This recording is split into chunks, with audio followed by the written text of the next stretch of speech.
Hello everyone, welcome to the Gateway Classes. इस छोटी सी video के माध्यम से आज मैं आपके साथ डिस्कस करूंगा कि बीटेक फर्स्ट ईयर के जो स्टूडेंट्स हैं उनके लिए एक बेसिक रोड मैप क्या होना चाहिए, और नेक्स्ट वीडियो में हम डिस्कस करेंगे बीटेक सेकेंड ईयर का रोड मैप। तो चलिए स्टार्ट करते हैं आज की क्लास को। तो बीटेक फर्स्ट ईयर के दौरान आपको किन किन चीज़ों पर ज़्यादा फोकस करना है, किन किन चीज़ों को आपने अवॉइड करना चाहिए, पॉइंट वाइज हम यहाँ पर डिस्कस करेंगे। सबसे पहला पॉइंट हमारा रहेगा एकेडमिक परफॉर्मेंस, कि अच्छी कंपनी में प्लेस होने के लिए आपका जो मिनिमम एसजीपी है, सीजीपी है, मिनिमम परसेंटेज आपका कितना होना चाहिए। नेक्स्ट पॉइंट हमारा रहेगा कि जो आपके इंटरनल एग्जाम्स होते हैं, class test, sessionals, PUT, pre university test, इनकी क्या इंपॉर्टेंस है। बहुत सारे स्टूडेंट्स का एक क्वेश्चन आता है कि सर हमको कॉलेज में असाइनमेंट्स बहुत मिलते हैं, तो ये जो असाइनमेंट्स हैं इनकी क्या इंपॉर्टेंस है। असाइनमेंट सबमिट करना चाहिए कि नहीं सबमिट करना चाहिए। अगर असाइनमेंट सबमिट नहीं करेंगे तो क्या इम्पैक्ट आ सकता है हमारे इंटरनल या फिर एक्सटर्नल मार्क्स पे। और ये भी बहुत सारे स्टूडेंट्स लगातार पूछते रहते हैं कि सर जो अटेंडेंस है, जो क्राइटेरिया होता है 75% का, कि 75% से अटेंडेंस अगर कम हो गई तो क्या कॉलेज यूनिवर्सिटी एग्जाम से भी डिटेंड कर सकते हैं। तो इस पर भी हम चर्चा करेंगे। इंटर्नशिप की बात करेंगे, बीटेक फर्स्ट ईयर में कोडिंग पे कितना फोकस करना चाहिए, है ना, उसकी बात करेंगे।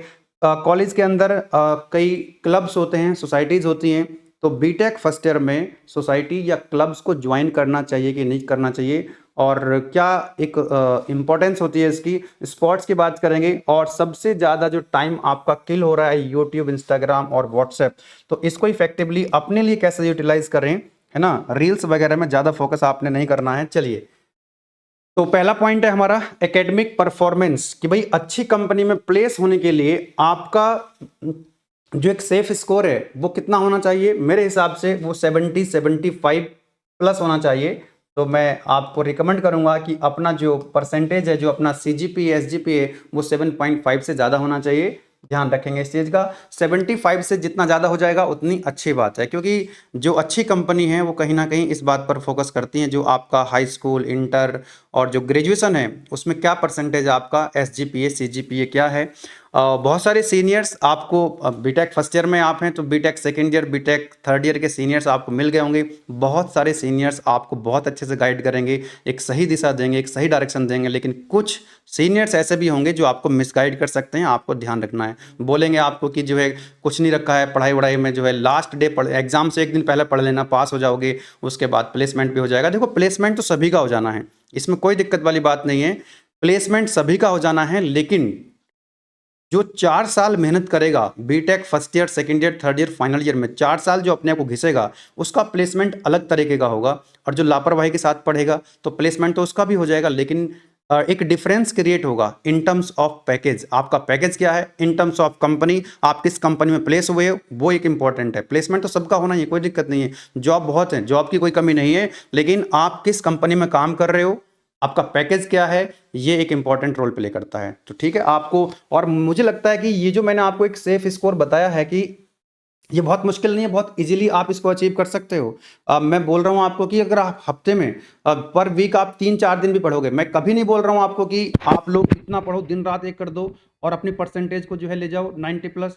तो अच्छी बात है अगर आपकी परसेंटेज अच्छी आ रही है। हमारी जो एप्लीकेशन में भी स्टूडेंट्स पढ़ते हैं, हाईएस्ट जो है वो 95.96 है, अप्रॉक्सीमेट 96% है। 90% प्लस में 9 प्लस जो एसजीपी सीजीपी है बहुत सारे स्टूडेंट्स का है। लेकिन मैं आपको ये बोल रहा हूँ कम से कम आपको इतना रखना चाहिए। इससे जितना ज़्यादा होगा उतना आपके लिए एक्स्ट्रा एडवांटेज आपको मिल रहा होगा।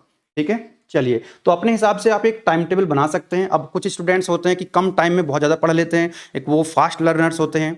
लेकिन कुछ स्टूडेंट्स होते हैं कि उनको थोड़ा समय लगता है, वक्त लगता है चीज़ों को समझने में, पढ़ने में, तो वो ज़्यादा अपने टाइम टेबल के हिसाब से उतना ही टाइम वो बढ़ा सकते हैं। तो अपने हिसाब से आप एक टाइम टेबल बना लीजिएगा और टारगेट बेस स्टडी कीजिएगा कि हाँ मुझे ये वाली यूनिट उस इतने टाइम पीरियड में कंप्लीट कर लेनी है। देन आपके आते हैं क्लास टेस्ट, सेशनल या पीयूटी। मैं बोलूंगा आपको कि इनमें आपको हमेशा अपीयर होना चाहिए। कई बार क्या होता है किसी कारण से, अब मान लीजिए हमारा एक टेस्ट है, क्लास टेस्ट आने वाला है किसी पर्टिकुलर सब्जेक्ट का और तैयारी उतनी अच्छी नहीं है, मान लो 50% 60% तैयारी है, तो कई स्टूडेंट्स क्या सोचते हैं कि यार 100% तैयारी नहीं हो पाई तो छोड़ देते हैं। इसको बिल्कुल नहीं छोड़ना चाहिए। आपको भले ही आपके मार्क्स कम रह जाएं, कोई बात नहीं। कहीं अलग अलग कॉलेज में 2 क्लास टेस्ट होते हैं, कहीं 3 भी होते हैं, फिर उसके बाद पीयूटी भी होते हैं। अगर एक टेस्ट में नंबर कम रह जाएंगे कोई बात नहीं, उसको कंपनसेट कर सकते हो, लेकिन आपको इसमें अपीयर जरूर होना चाहिए, है ना, क्योंकि आपको लिखने की आप प्रैक्टिस में रहते हैं। तो वहाँ से क्या होता है कि तो राइटिंग स्किल्स आपकी इंप्रूव होती रहती हैं, क्योंकि अगर आप यहाँ पर अपीयर नहीं होंगे तो फिर आपको इंटरनल मार्क्स कहाँ से मिलेंगे। और आपको मैं बता देता हूँ यहाँ पे कि जो आपके एक्सटर्नल एग्जाम्स होते हैं भाई, बीटेक फर्स्ट ईयर में अगर हम एकेटीयू यूनिवर्सिटी की बात करें तो आपके सेमेस्टर 1 में 5 सब्जेक्ट होते हैं जो आपके थ्योरी के एग्जाम्स होते हैं, एक्सटर्नल एग्जाम्स, और 5 सब्जेक्ट सेमेस्टर 2 में होते हैं। और एक सब्जेक्ट कितने मार्क्स का होता है आपका? 70 मार्क्स का होता है। एक्सटर्नल थ्योरी का एग्जाम 5 सब्जेक्ट हो गए आपके, तो ये हो गया आपका 350 मार्क्स, है ना। और जो सेम 1 की अगर हम बात कर रहे हैं एकेटीयू यूनिवर्सिटी की, तो ये आपका होता है 900 मार्क्स का सेमेस्टर 1। तो 900 माइनस 350 कितना बचा आपका? 550। तो 550 मार्क्स आपको कहां पर मिलेंगे? बहुत ध्यान से इस बात को समझ लीजिएगा। ये जो 550 मार्क्स हैं, कहने के लिए तो ये मतलब इसमें एक्सटर्नल भी हैं, मतलब जैसे प्रैक्टिकल एग्जाम्स होते हैं आपके। अब प्रैक्टिकल एग्जाम कौन लेता है? जो बाहर से किसी दूसरे एक्चुअली ये जो आपके एग्जाम्स होते हैं ये वाले किसी दूसरे कॉलेज में होते हैं, दूसरे कॉलेज में आपका सेंटर लगता है। और जो आपके प्रैक्टिकल एग्जाम्स होते हैं वो आपके खुद के कॉलेज में होते हैं जिस कॉलेज में आप पढ़ रहे हो, लेकिन बाहर से किसी दूसरे कॉलेज से एक्सटर्नल एग्जामिनर आते हैं। अब आते तो एक्सटर्नल एग्जामिनर हैं, लेकिन आप सभी जानते हो कि उन मार्क्स को भी कौन मैनेज करता है? आपके इंटरनल एग्जामिनर, जो आपके कॉलेज के टीचर्स हैं। तो कुल मिलाकर के जो 550 मार्क्स हैं इसमें कुछ एक्सटर्नल हो सकते हैं, लेकिन मैं इसको इंटरनल मानता हूं। तो ये 550 मार्क्स हैं, यहाँ पे ये केवल 350 मार्क्स हैं। तो ये तो आपके कॉलेज के हाथ में बिल्कुल भी नहीं है। दूसरे कॉलेज में आप जाओगे पेपर देने के लिए, एग्जाम जो कॉपी होंगी, जो आंसर शीट होंगी, वो भी कोई और ही चेक कर रहा होगा। लेकिन ये जो 550 मार्क्स हैं ये कॉलेज के हाथ में है, जिस कॉलेज में आप पढ़ रहे हो, ये टीचर्स के हाथ में होते हैं। ये कहाँ से मिलेंगे आपको? ये आपको प्रैक्टिकल एग्जाम से मिलेंगे, इंटरनल और एक्सटर्नल। और आपके जो सब्जेक्ट हैं आपके, उनके जो इंटरनल मार्क्स होते हैं, पूरी स्कीम हमने समझाई हुई है पहले, आप उसमें देख सकते हैं पूरी स्कीम। आपको जो आपका सिलेबस है एकेटीयू की वेबसाइट पर, वहाँ पर सब लिखा हुआ है। ये अगर अच्छे हैं तो आपके एक्सटर्नल प्रैक्टिकल के मार्क्स, इंटरनल प्रैक्टिकल के मार्क्स भी मैनेज हो जाते हैं। सब कुछ कहानी यहीं से चल रही होती है। नेक्स्ट आता है आपका असाइनमेंट्स, है ना। तो बहुत सारे स्टूडेंट्स पूछते हैं कि सर असाइनमेंट्स को अगर हम सबमिट नहीं करेंगे तो क्या होगा? देखो मैं आपको बताता हूं कि आपको असाइनमेंट्स और अटेंडेंस, ये दो चीज़ें ऐसी हैं जो सबसे ज़्यादा स्टूडेंट्स को परेशान करती हैं, एंटरटेनमेंट नहीं करने देती हैं, एंजॉय नहीं करने देती हैं। ठीक है, तो आपको इसके लिए क्या करना चाहिए? अनऑफिशियली अगर मैं आपको बताऊं तो जो आपके टीचर्स हैं उनसे आप बना करके रखो, और अपने टीचर्स से बीच बीच में मिलता रहना चाहिए। और जब आप अच्छे से बिहेव करेंगे टीचर्स के साथ, तो टीचर्स भी आपको सपोर्ट करते हैं, और कहीं ना कहीं असाइनमेंट्स में और अटेंडेंस में आपको वो सपोर्ट करते हैं। ठीक है ना।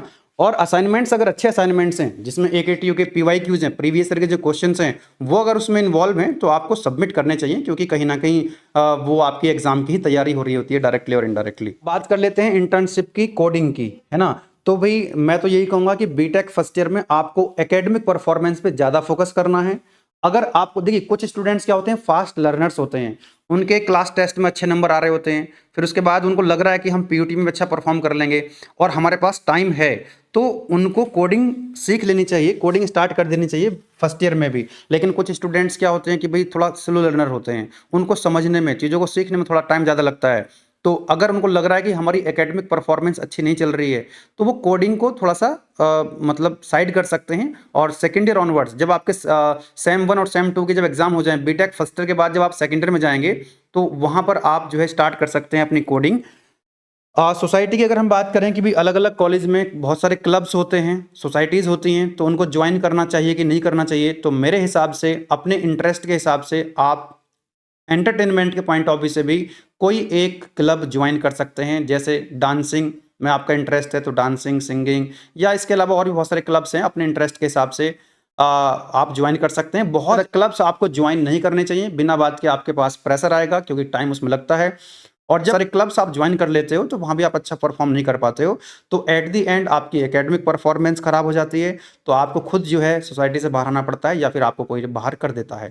ठीक है, स्पोर्ट्स में आपको जरूर पार्टिसिपेट करना चाहिए। मतलब मैं तो कहूँगा कि जो आप सोशल मीडिया, यूट्यूब और इंस्टाग्राम पे जो रील्स देखते रहते हो, उनसे बचना चाहिए, और स्पोर्ट्स में पार्टिसिपेट करना चाहिए। अपने को फिट रखना है। आप फिट तभी रहोगे जब आप रेगुलर बेसिस पे कुछ ना कुछ स्पोर्ट्स में पार्टिसिपेट करते रहोगे। तो दोस्तों के साथ खूब मौज मस्ती करो, खूब खेलना करो।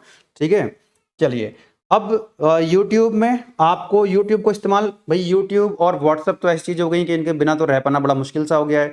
तो यूट्यूब में भी अब जो है शॉर्ट्स आ गए हैं, तो वो पता नहीं चलता है कि कब स्टार्ट करते हैं, स्टार्ट कहीं से करते हैं कहीं और चले जाते हैं, है ना। तो वो घंटों घंटों तक जो है वो इस तरह से चलती रहता है मामला।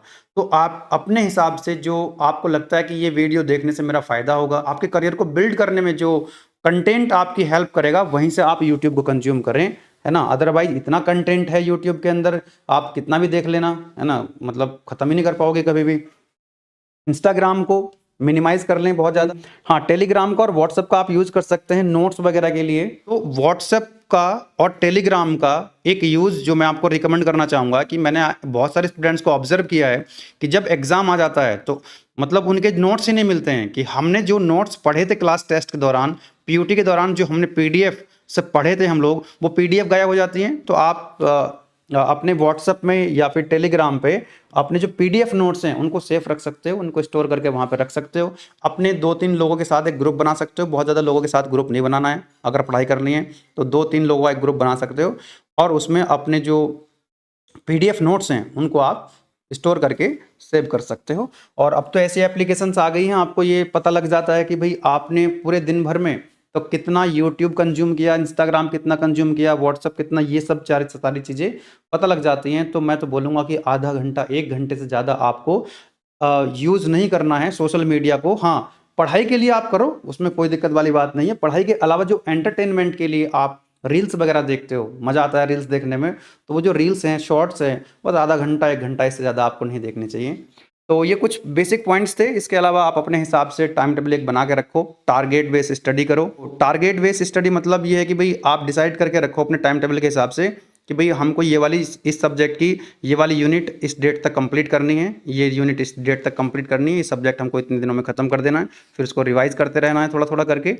बाकी कॉलेज में तो यार मौज मस्ती करते रहो, पढ़ाई करते रहो, यही है सब, है ना। बस बैलेंस बना के रखना, बैलेंस बनाना बहुत ज़रूरी है। उसके बाद हम बात कर लेते हैं कि आपके कॉलेज में कुछ सब्जेक्ट के टीचर्स तो बहुत अच्छे आपको मिल रहे होंगे और क्लास करने में बड़ा मज़ा आता होगा, लेकिन कुछ कॉलेज के अंदर कुछ टीचर्स जो है वो उतना एफर्ट नहीं डालते हैं या उतने अच्छे से वो डिलीवर नहीं कर पाते हैं। तो उसके लिए हमारा गेटवे क्लासेस एप्लीकेशन पर बीटेक फर्स्ट ईयर के सभी कोर्सेज चल रहे हैं, जैसे सेम 1 और सेम 2 दोनों के लिए अवेलेबल हैं। जैसे mathematics 1, engineering physics, engineering chemistry, electrical electronics engineering, PPS, FME, soft skills, environment और मैथमेटिक्स 2, ये 10 के 10 सब्जेक्ट जो सेम 1 और सेम 2 में चलते हैं, वो सारे सब्जेक्ट्स हमारे एप्लीकेशन के अंदर चल रहे हैं। बेहतरीन तरीके से हमने AKTU के हिसाब से पूरा सिलेबस हमने कवर कराया हुआ है, जहां पर आपको बेहतरीन वीडियो लेक्चर्स मिलते हैं, पीडीएफ नोट्स मिलते हैं, और AKTU के जो प्रीवियस ईयर के क्वेश्चंस होते हैं, PYQs, वो हम सॉल्व कराते हैं।